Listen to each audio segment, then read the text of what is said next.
I know that's just you're crazy, and I accept it and try to work within it.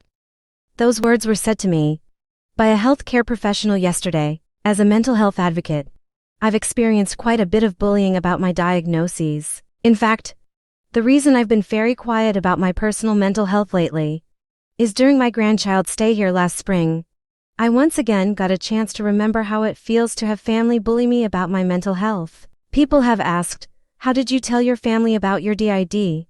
And that's a question I haven't answered until now. The honest answer is I didn't. Instead of sitting down family members to discuss my diagnosis, I went public. I created a blog about being multiple. Did I expect my family to read it? Perhaps. In the beginning of my writing, I wrongly assumed my family would read everything I put out on social media.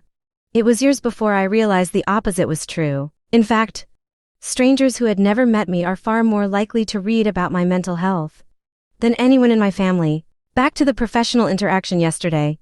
This physical therapist had known me for quite some time. She said it in a way that could denote familiarity, like someone with my same diagnosis could joke with me about our mutual failings. The problem was, that's not the relationship we have.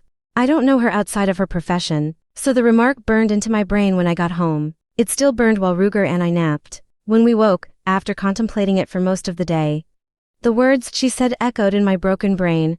I logged onto my medical appointment app, and I methodically canceled each one of my remaining appointments with that physical therapist. Just a tip, if you work in a professional manner with people who cope with mental illnesses, it is not a good idea to use the word crazy in a joking context. It might not be accepted the way you mean it.